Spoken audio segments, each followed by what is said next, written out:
tal? Muy buenas tardes, sean ustedes bienvenidos a su programa Impulsando el Derecho a través de la plataforma Uvavisión. Sean ustedes bienvenidos a este gran programa. Yo los invito para que participen, nos manden sus dudas, comentarios, también vía WhatsApp al 55 81 88 37 57. Hoy en el estudio nos acompaña el maestro Edgar Martínez Cruz con su sección Defensa Jurídica. Maestro, bienvenido. ¿Qué tal? Muchísimas gracias. Un saludo a toda la audiencia y para mí es un honor siempre estar en este programa tratando de dar a conocer temas que son de gran importancia para el mismo auditorio.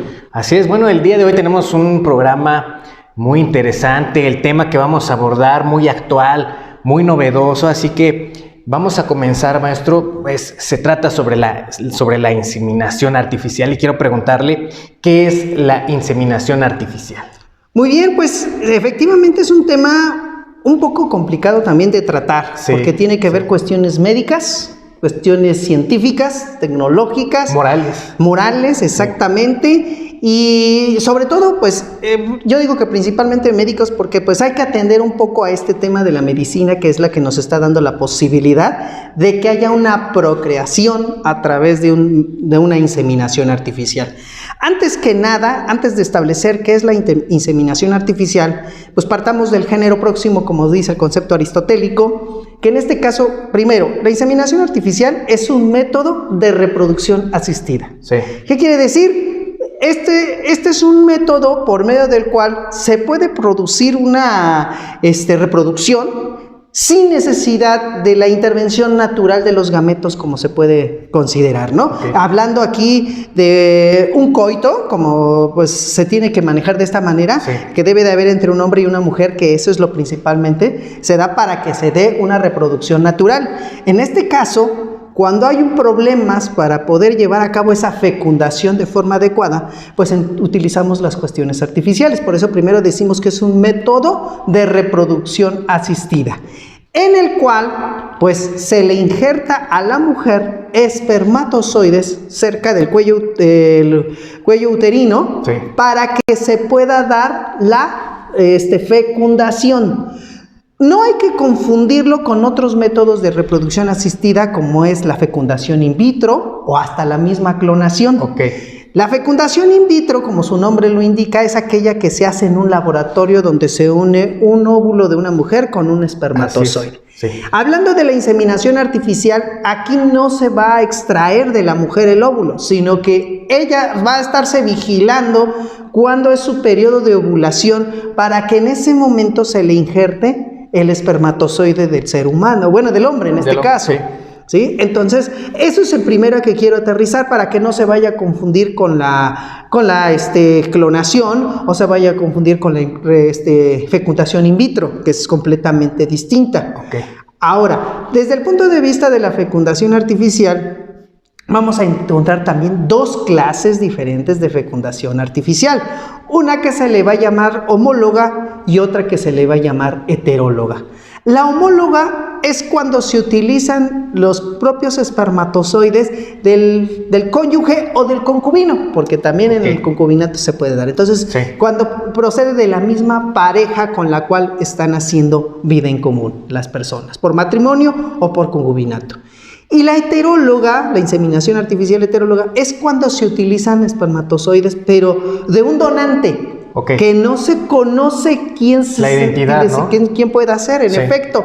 Y entonces, ante esa circunstancia, pues no sabemos a quién le pertenecen, pero se puede llevar a cabo esa fecundación cuando el hombre a lo mejor no pueda producir espermatozoides o cuando no haya la posibilidad de poder haber fecundación por la vía natural en razón de algún accidente o algo que haya tenido el hombre. Y además se puede dar la fecundación artificial no solamente en pareja, sino que hasta puede hacerlo hombres o mujeres solteros para poder llevar a cabo esta reproducción que pudieran llegar a querer tener. Y es un tema, sí, tal vez complicado, y la ley tiene que estar también actualizada, porque si aun cuando saben quién es el padre, hay complicaciones. Imagínense en algo tan novedoso como una inseminación artificial. Inclusive, efectivamente, nuestra legislación, en lo particular, nosotros no tenemos legislación que regule tan específicamente estos métodos de reproducción asistida.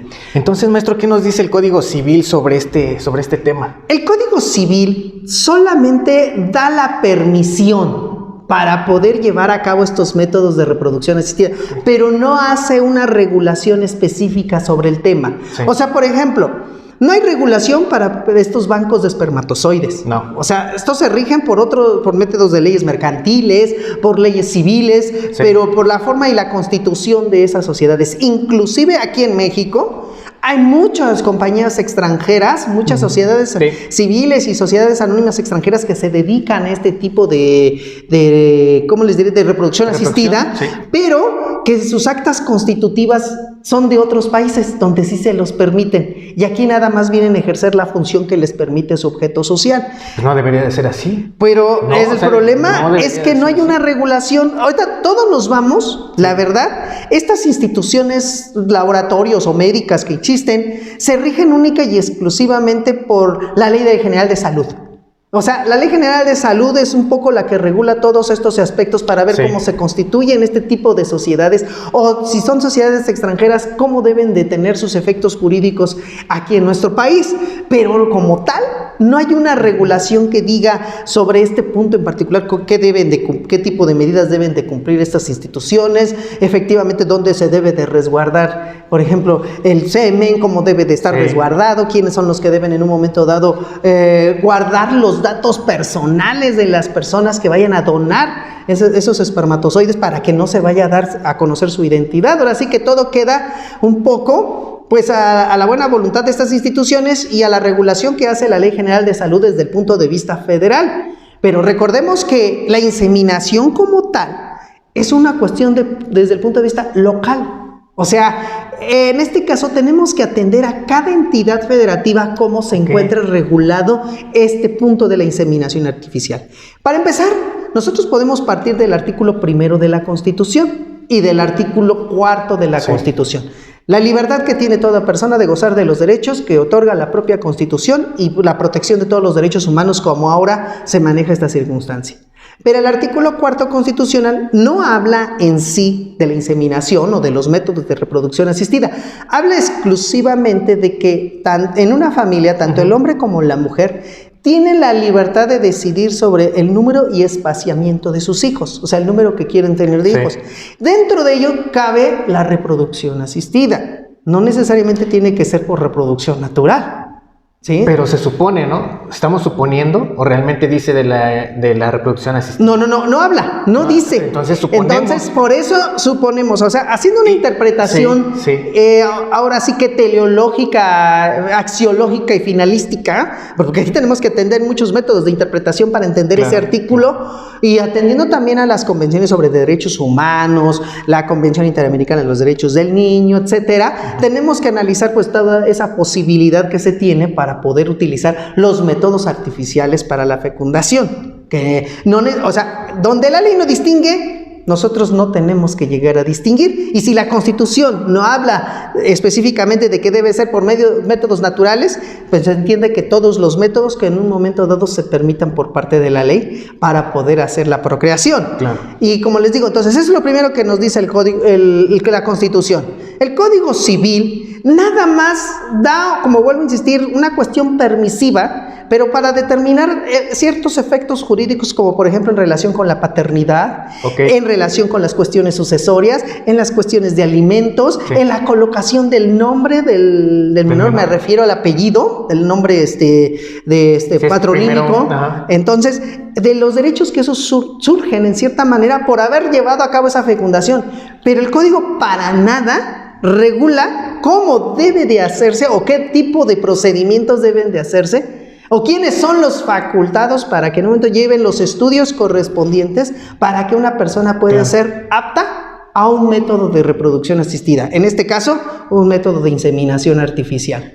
Sí, porque ya sé que las mujeres o hombres que deseen este tipo de reproducción asistida, ellos van y se dejan guiar por lo que les dicen en el laboratorio. Exactamente. Pero en sí la ley no lo marca, o sea, no dice tal cual qué características debes de cumplir. No, y efectivamente, y también tenemos un poquito con esto, y va relacionando un poco de la mano, con los famosos ahorita que también se está dando de arrendamiento de vientre.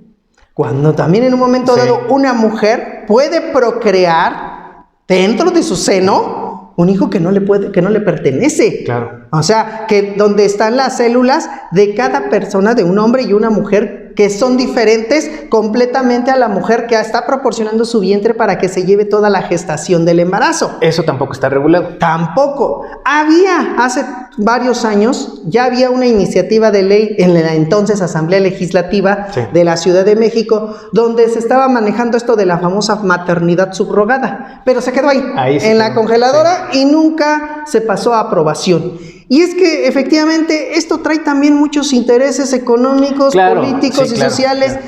Y ahorita pues no es por nada, pero hasta sociales, principalmente porque hay que ver como los derechos de la mujer que también están involucrados en ese aspecto. Porque recordemos una cosa, en la inseminación artificial necesariamente a quien se va a inseminar es a una mujer. Sí. O sea, en el otro método de la fecundación in vitro o de la fecundación o de la clonación, porque también hay métodos de clonación, pero que no están tan bien regulados, pero esos son otros métodos diferentes. Pero en el caso de la fecundación, el de la inseminación artificial, necesariamente tiene que haber una mujer porque a ella se le van a inyectar los espermatozoides de su pareja o de un tercero, pero que en un momento dado lo que se busca es la fecundación. Ahora, ese es otro punto. Las instituciones que se dedican a este tipo de cosas no te garantizan la fecundación. ¿Por qué? Porque lo único que están haciendo es inyectar los espermatozoides de tal manera que tengan mayor facilidad estos de poder fecundar. Sí, pero el cuerpo humano, el cuerpo de las mujeres es distinto, cada cuerpo es distinto, entonces no todas van a reaccionar por igual, ¿eh? Exactamente. Entonces, inclusive, yo pude estar leyendo un poco sobre algunas instituciones que se dedican a este tipo de cosas y los requisitos que piden para que en un momento se pueda llevar o pueda llegar a lograrse el éxito de la fecundación. No te garantizan el 100% de la fecundación. Pero en los comerciales, maestro, en los comerciales de televisión casi te lo aseguran, ¿eh? Casi lo aseguran que sería una probabilidad de un 100%. Entonces, ¿qué es lo que pasa ahí? Como no está regulado, ¿cómo reclamas? Exacto.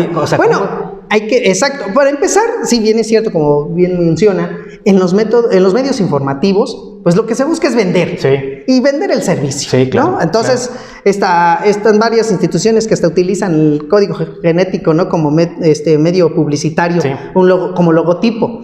Pero volvemos a lo mismo. Para empezar, no hay una garantía porque es un método, si bien es cierto, artificial, pero no está garantizándote de que se va a introducir el espermatozoide al óvulo de la mujer. Claro. Solamente lo único que se le va a hacer es que se le van a acercar al óvulo una cantidad de espermatozoides que van a poder buscar cualquiera de ellos encontrar la fecundación con el óvulo. Por eso, cuando estuve leyendo mucho sobre estas instituciones, te piden que sea, más bien, primero, no crean que es tan fácil la inseminación, de que ya llegas y tú, vengo a pedir el servicio para que me inseminen artificialmente, no, sino que se tienen que someter a un tratamiento médico, porque tiene que verse el periodo efectivo de ovulación por parte de la mujer y que efectivamente sea fértil en ese tiempo, para que haya un porcentaje de éxito en la fecundación. Pero si en dado caso no funciona ese método, pues ni modo. O sea, a lo mejor en ese momento no se pudo llevar a cabo la fecundación, pero va a haber otro momento en que a lo mejor sí se puede intentar. Por eso, este tipo de fecundaciones de verdad son muy caras, porque se tiene que llevar todo un tratamiento, toda una serie de estudios, tiene que ver si de verdad son compatibles o no, y como podemos ahorita ver esto de la inseminación heteróloga cuando es una persona distinta a tu pareja, pues también tienen que ver si no hay problemas a veces de compatibilidad genética, porque puede ser que sí se puedan encontrar este tipo de situaciones, porque como bien dices, yéndonos al extremo, tú no sabes quién está donándote el espermatozoide. Si para empezar, no sabes si tiene el mismo código genético que tú puedes, o sea, me estoy refiriendo a un familiar. Claro. Porque porque no sabes qué tal si un primo, algo cercano, un tío. O hasta un hermano. Porque se dedica precisamente a donar. Sí, y la donación es secreta, o sea, no tienen por qué dar a conocer tus datos. Entonces, Pero y vuelvo a lo mismo. ¿Dónde está la ley ahí en ese momento? pues es que ese es el problema. Sí. Todo eso no está regulado ahorita todavía por la ley. El Código Civil, vuelvo a insistir, nada más da, como quien dice, un pequeño preámbulo de los efectos que se pueden dar, de lo que puede traer como consecuencia, la constitución de lo permisible que puede ser en ese muy punto. por encima, ¿eh? Pero es que de verdad tocar estos tipos de temas sensibilizan mucho a las personas. Sí, vamos, si, por ejemplo, se puede dar esta procreación y el niño o niña quiere saber, quiere conocer a su papá, ¿cómo lo van a hacer? O sea, ¿cómo se lo vas a explicar? Se lo explicas y el niño insiste, quiere conocer al padre. Y eso, bueno, en principio te diría que según ahorita lo que, como se ha venido manejando, se supone que se debe de guardar una secrecía. Sí. Hasta con el menor. O sea, es tu hijo. Bueno, para empezar, si es homóloga, no hay problema, porque es entre la pareja. Sí. Nada más lo único que cambió fue la forma de la procreación, o sea, de la reproducción en ese momento. Pero, en cuanto a que si es heteróloga, para empezar, como te vuelvo a insistir, la ley permite también que, como la adopción, que las personas solteras, así como pueden adoptar, también se puedan inseminar artificialmente. No necesariamente tienen que estar casados o estar en concubinato. Los solteros y las solteras, o sea, las dos, pueden en un momento dado acudir a estos métodos. Sí. Inclusive ahora con la ampliación de que el concepto matrimonio ya se habla de que también pueden ser dos personas del mismo sexo, mujer con mujer o hombre con hombre. Es lógico que ahí no va a haber procreación. Claro. ¿Por qué? Pues porque son del mismo sexo. Sí. Pero tienen la opción de la fecundación artificial. Tienen la opción, ¿por qué? Pues porque la Corte ya lo dijo. No se les puede tampoco limitar ese derecho, porque si hasta los solteros pueden adoptar, equiparándolo un poco a la inseminación artificial, es algo parecido. Okay. ¿Por qué? Porque acuérdate de una cosa, en tanto la adopción como los métodos de reproducción asistida son porque quiere ser madre la mujer que se quiere inseminar. O sea, es un acto de voluntad. Sí. Ya no es como la procreación natural, donde sí puede haber un consentimiento, pero por efecto de la naturaleza misma se da el nacimiento. O sea, surge un nuevo ser. Okay. Es por efecto de la naturaleza. O sea, por eso decimos en el mundo jurídico que es un hecho jurídico. En este caso es un hecho jurídico el nacimiento, sí, la procreación.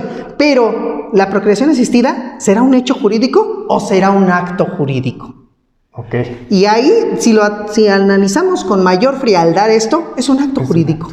Porque tú estás manifestando tu voluntad de querer ser padre, de querer ser madre. Si estás casado, pues bueno, ambas partes lo manifiestan y por eso se someten a ese tipo de tratamiento.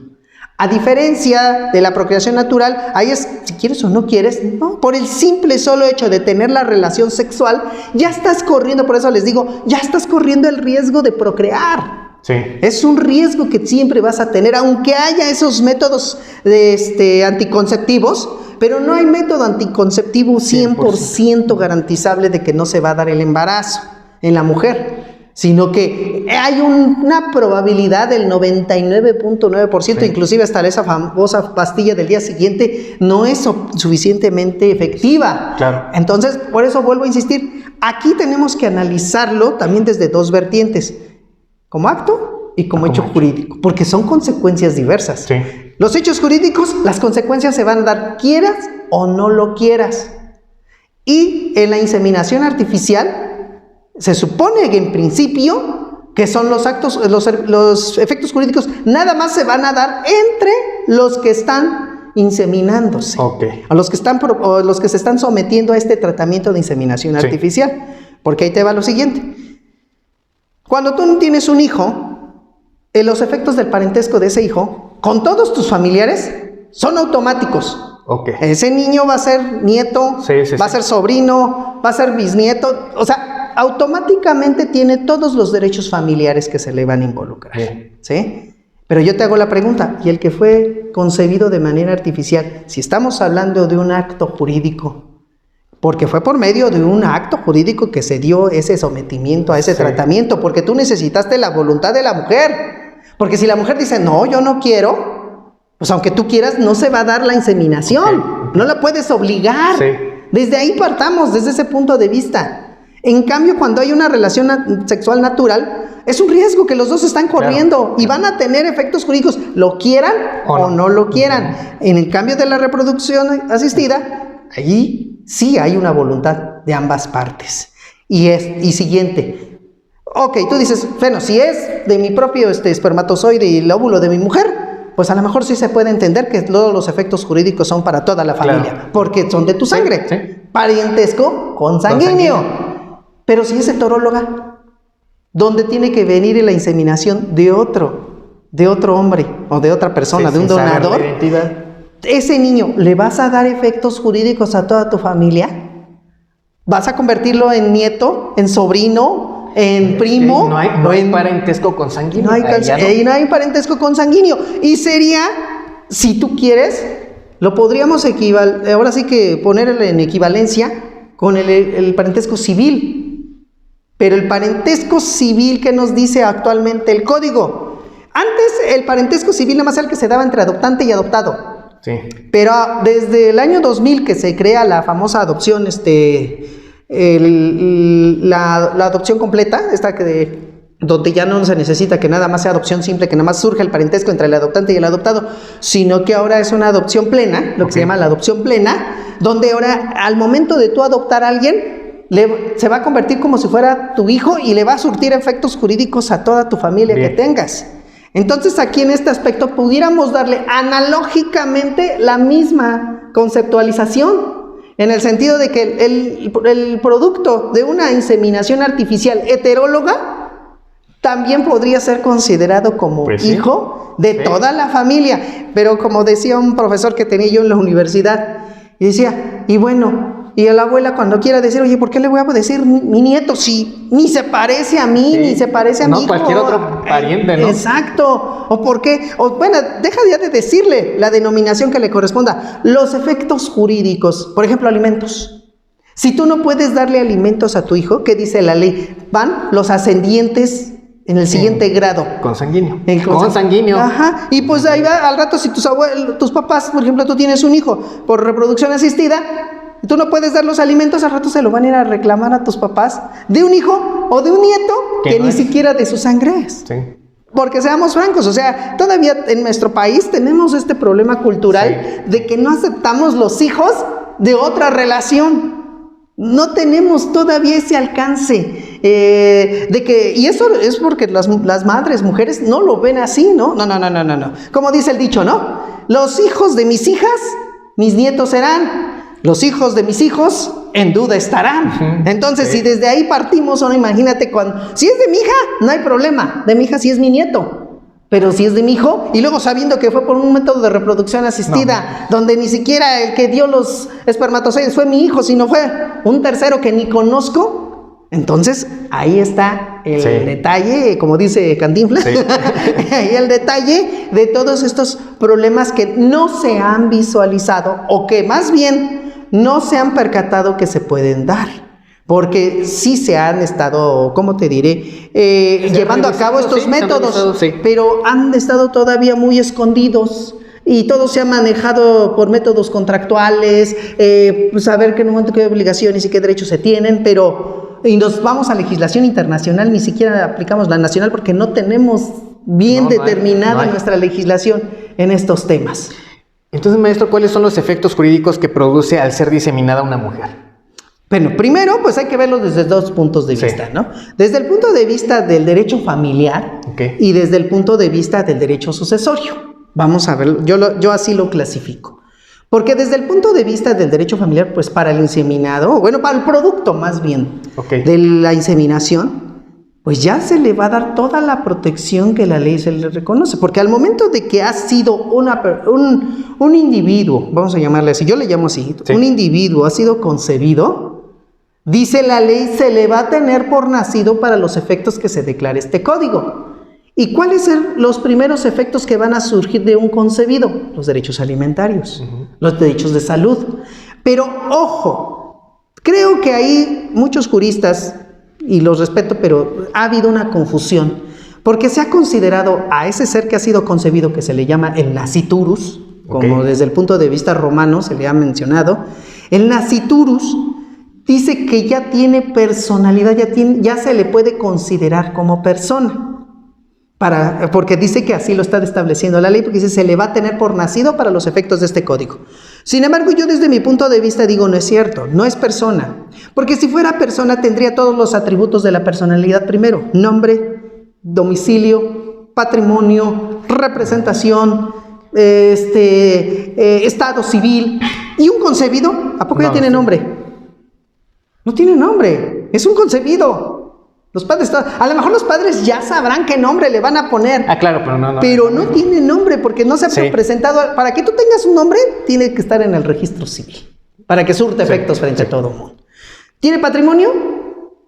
Tampoco. No. ¿El patrimonio será del padre o de la madre? Ah, pero si a lo mejor fue designado en un testamento como heredero, o en su caso puede entrar como heredero en sucesión legítima, sí. Pero la ley dice, se le tendrá por nacido para esos efectos, pero el artículo 33 del Código Civil señala todavía que para que una persona se pueda considerar como tal, debe nacer vivo y viable. O sea, en este caso, el concebido puede estar, en este caso por método de inseminación artificial, ya puede estar protegido por la ley. Okay. Pero tiene que cumplir un requisito este concebido. ¿Cuál? Más bien son dos: que nazca vivo primero, y que sea viable. ¿Y la viabilidad cómo se va a lograr? Cualquiera de estas dos cosas que señala la ley: o vive más de 24 horas ese individuo, o dos, es presentado antes de ese tiempo ante el oficial o juez del registro civil para su registro. Entonces ya se va a considerar persona, y entonces sí, los efectos jurídicos se van a retrotraer a la fecha de la concepción. Ok. ¿Sí? Entonces, eso es lo primero que tenemos que entender desde el punto de vista familiar. Que si bien es cierto, ahí vamos por parte, si está concebido dentro de un concubinato o dentro de un matrimonio, ¿se le va a considerar hijo de matrimonio o se le va a considerar hijo de concubinato?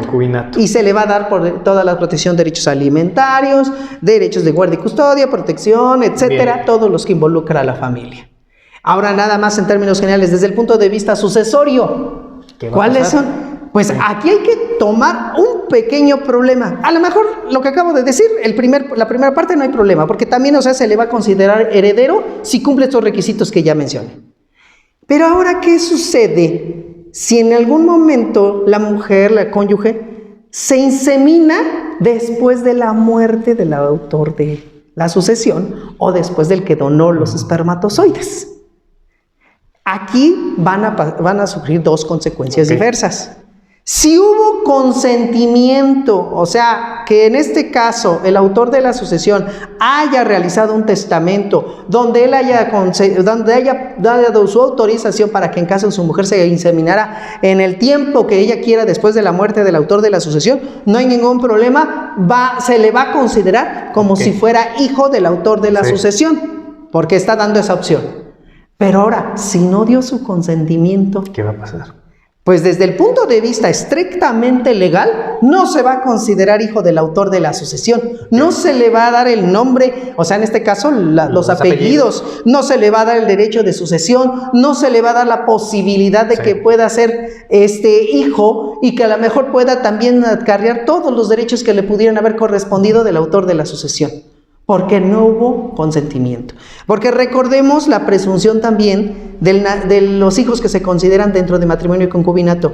Los hijos nacidos 300 días después de la disolución del concubinato o matrimonio o de la terminación del concubinato o matrimonio se considerarán hijos de esas relaciones. Así es. Entonces, si una mujer guarda los espermatozoides de su marido, a pesar de que él ya haya fallecido, los guarda y se insemina 1 año después, 2 años después, si biológicamente se puede, porque sé que se congelan los espermatozoides, claro que se puede inseminar, y desde el punto de vista biológico sí va a ser hijo del autor de la sucesión, pero desde el punto de vista del derecho, no va a ser hijo.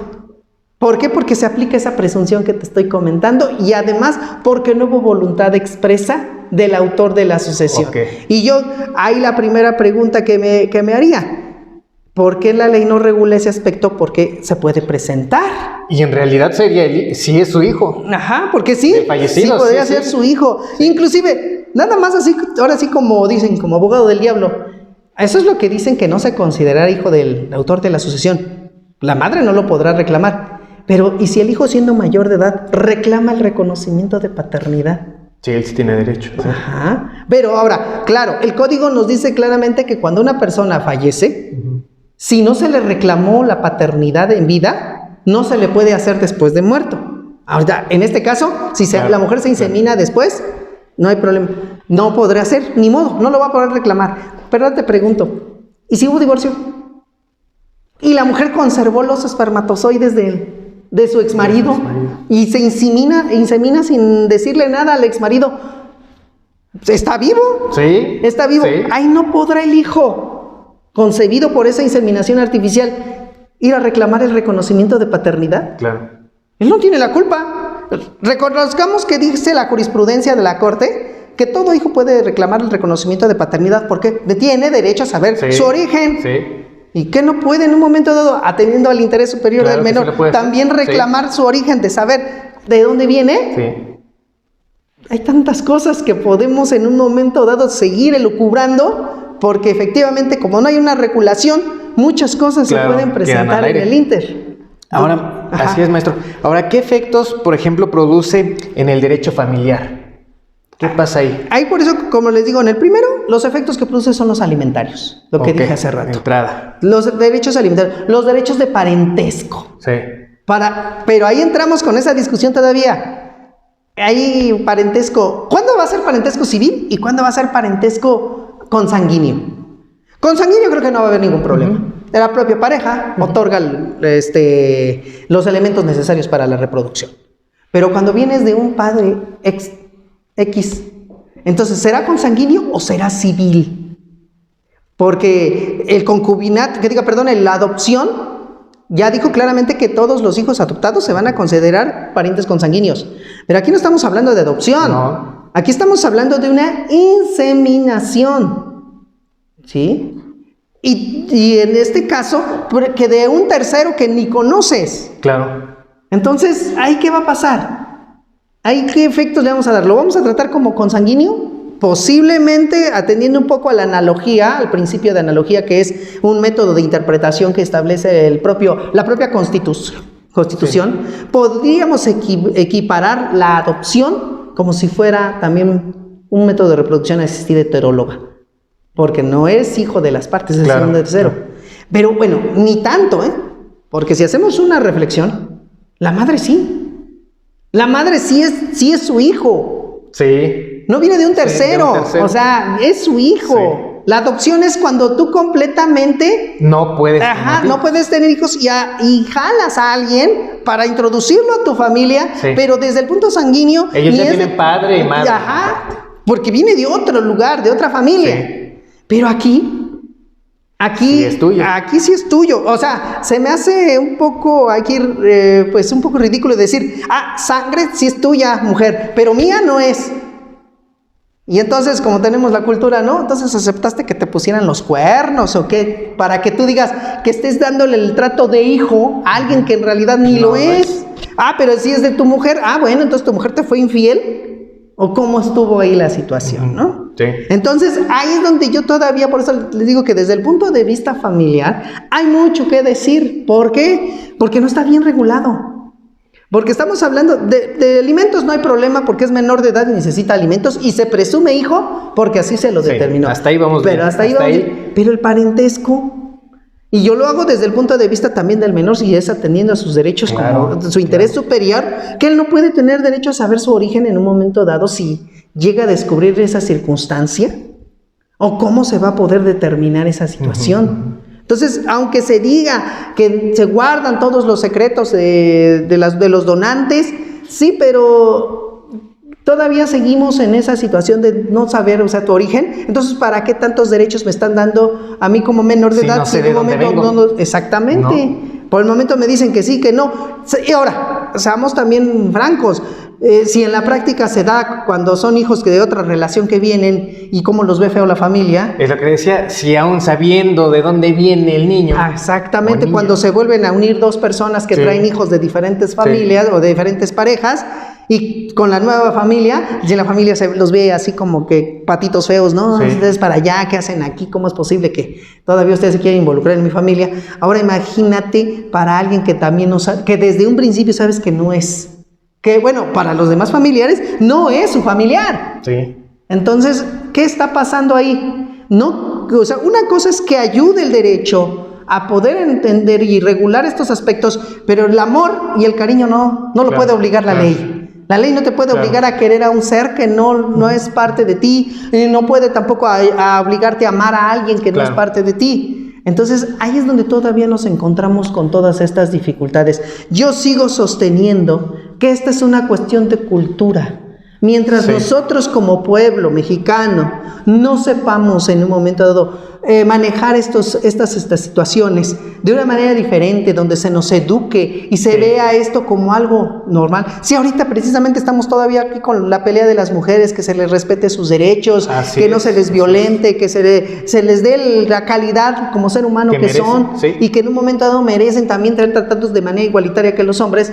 Y ya estarnos metiendo con estas cuestiones de la tecnología, de la ciencia, que ya existe. Es una realidad, ¿eh? Pero el problema es que nosotros, la verdad lo digo con toda tristeza, nuestro pueblo mexicano, nuestro país, todavía está en pañales en estos temas. Está muy, muy mal preparado, ni siquiera sabe todos estos contextos. Y ahora hasta con esta pandemia, mucho menos. Si nos quejamos de la educación, mucho menos se va a poder educar bien a los hijos, porque no se les trata estos temas como debe de ser, con madurez. El hecho de hablar ahorita de una relación sexual, tenemos que saber utilizar con mucho cuidado las palabras para que no se hieran susceptibilidades, o para que no se vea como algo grotesco, como algo grosero, etcétera, ¿no? O sea, yo creo que aquí nos falta todavía mucho que aprender, pero como cultura, no tanto desde el punto de vista jurídico, porque ahorita no hay nada sobre eso. Todo es a través de los métodos médicos que se han implementado. Por eso, ¿yo qué te puedo decir del Código Civil en materia familiar? Pues alimentos, parentesco, a lo mejor derecho a una vivienda digna, lo que en un momento dado nos establece derecho al nombre. Sí, lo que tenemos, lo que hay, pero más allá, ¿dónde está? El derecho a un patrimonio. Exactamente, derecho a un patrimonio, porque primero tienes que ser tratado como menor de edad. Y como menor de edad, pues tienes que tener todos los derechos que te consagra tanto la Constitución como los tratados, así como las leyes que emanen del Estado mexicano.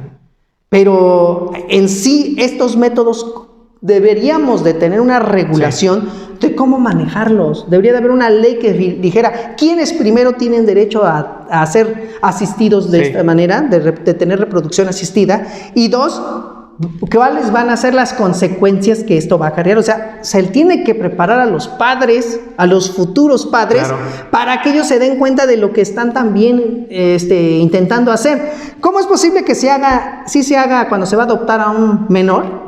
Ahí sí tratamientos psicológicos, ver cómo están, etcétera. Y en una reproducción asistida, creo que también tendría que ser. Muy olvidado, ¿eh? ¿Por qué? Porque lo primero que hace un niño cuando ve a una mujer embarazada o ve hasta programas y dice: mamá, ¿cómo vine al mundo?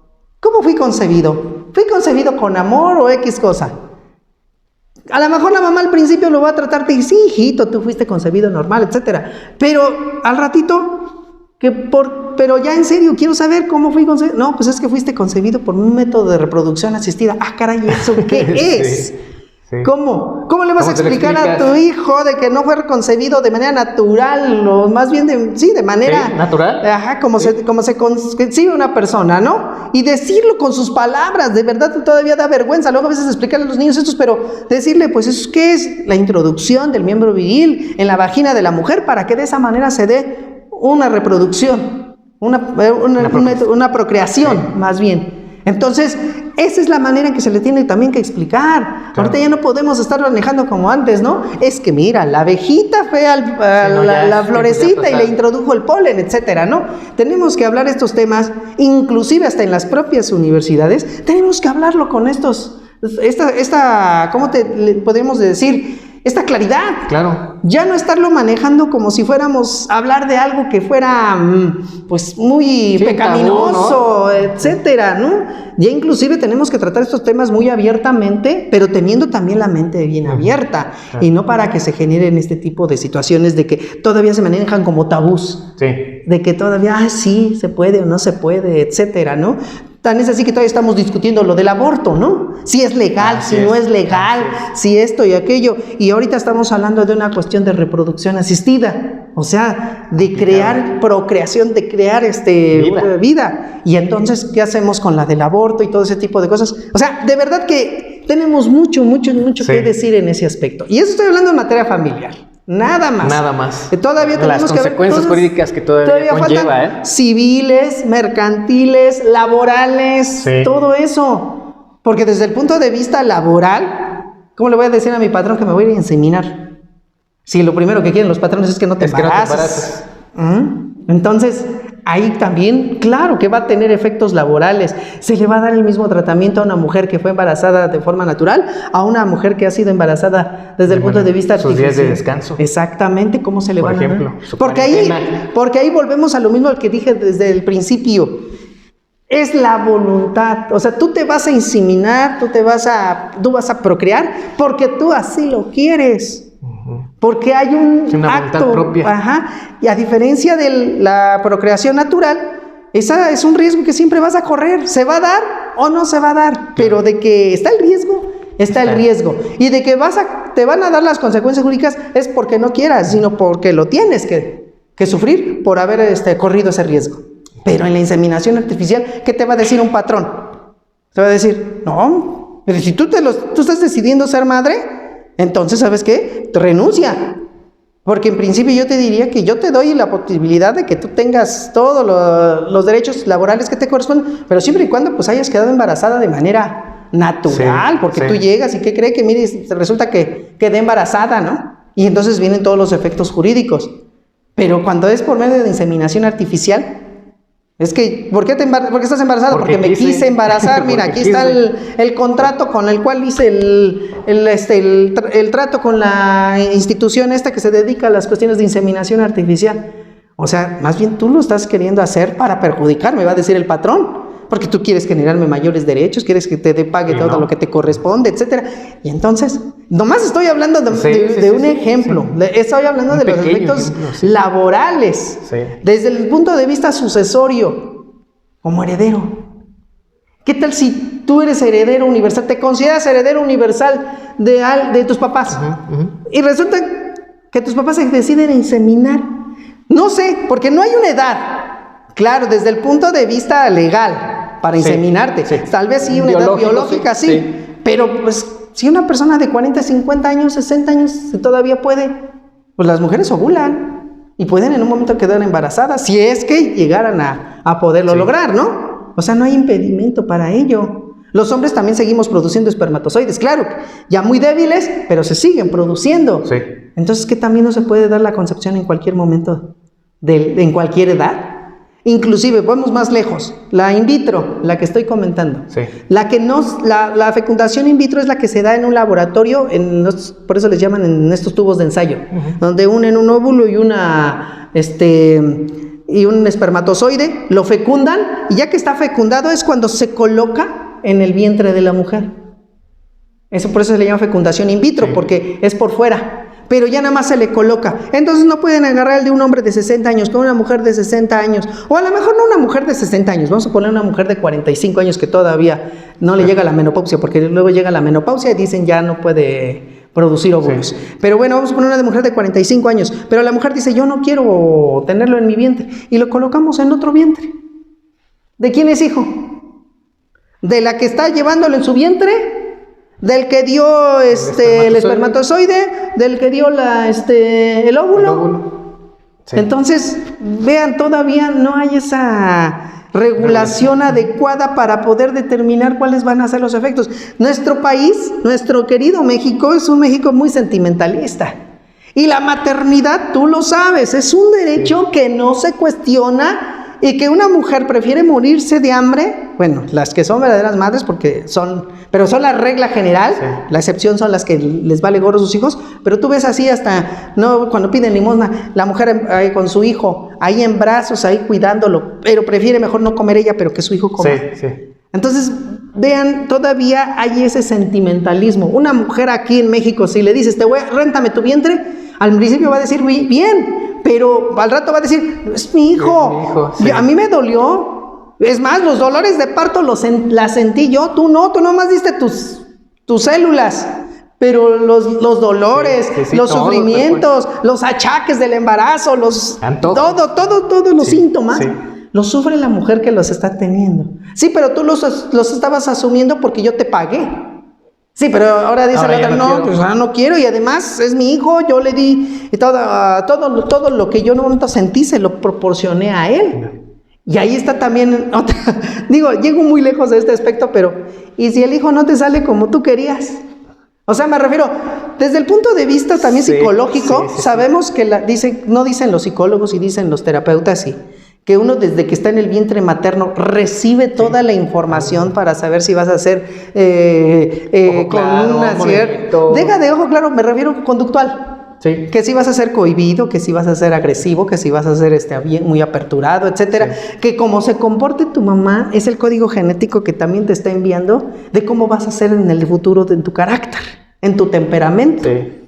Entonces, ¿qué tal si la señora que está rentando el vientre, pues vive con un señor que la golpea, que la maltrata, que la insulta, que la están denigrando, y ella aún así está llevando, y toda esa información se la está mandando al feto? Sí. Entonces, ¿qué va a pasar cuando ya nazca ese muchachito?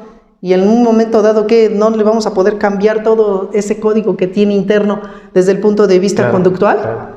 Bueno, eso es lo que digo yo, ¿no? Sí, me pongo a pensar de tantas cosas que he leído, porque si de verdad pudiéramos analizar, esto es muy complicado.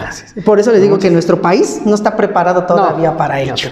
Maestro, bueno, pues lo invito para que nos dé sus redes sociales, números de contacto, si tiene algún taller en puerta, pues para que invite a todo nuestro auditorio. Pues muchísimas gracias. De verdad, este tema nunca podríamos terminar de hablarlo, porque es mucho que decir, y ojalá en otra sesión podamos continuar con esto. Muy bien, pues miren, pues yo tengo una página de Facebook que se denomina Asesoría y Defensa Jurídica para la Familia, donde si gustan pueden seguirme todos los días lunes y todos los días miércoles en un horario de 7 a 8 de la noche, donde hablamos precisamente de diversos temas de materia familiar y materia civil. Mis números telefónicos, el de celular es el 55 38 96 28 56. El de mi oficina, el 55 88 68 64 70. Y les pido de favor que si quieren ver lo de los talleres que estamos por llevar a cabo, revisen la página de Asesoría y Defensa Jurídica para la Familia, para que ahí puedan ver los próximos cursos que vamos a implementar en todavía este mes de marzo, nada más que estamos preparando las convocatorias. Y con gusto los podemos atender. Así, yo los invito para que sigan las páginas del maestro que acaba de mencionar, muy, muy interesantes, unos cursos también que seguro les va a ser de mucha utilidad. Muchas gracias, maestro, por habernos acompañado. Gracias a ustedes y gracias al auditorio por estar aquí con nosotros. Bien, él es el maestro Edgar Martínez Cruz en su sección Defensa Jurídica. Bueno, pues ahora vamos al otro lado con Natalia Yan y la sección Derechos Humanos. Adelante.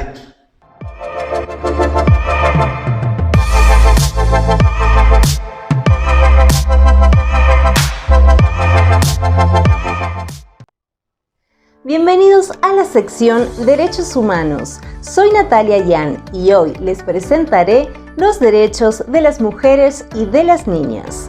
Los derechos de las mujeres y de las niñas son parte inalienable, integrante e indivisible de los derechos humanos universales.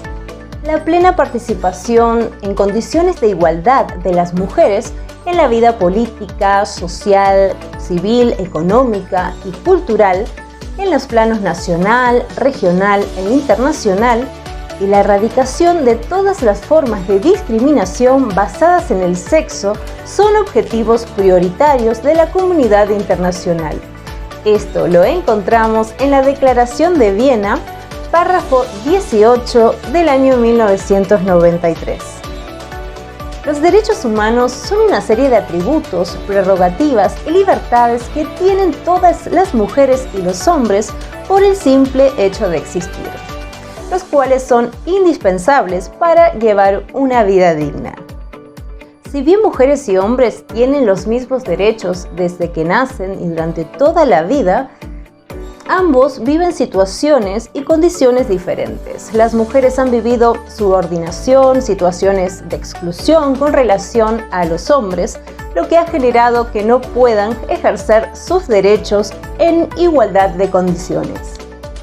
Hablamos de derechos humanos de las mujeres porque aun cuando los derechos son aplicables a todas las personas, existen en la práctica diversos factores que discriminan a las mujeres del reconocimiento y goce de los mismos.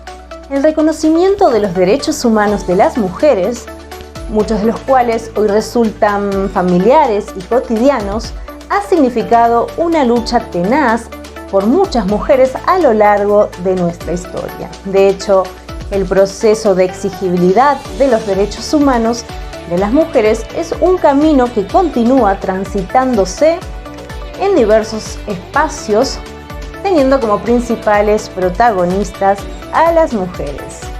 Hasta aquí la sección Derechos Humanos. Soy Natalia Yan y sí, ahora continuamos del otro lado del estudio para seguir con más de Impulsando el Derecho.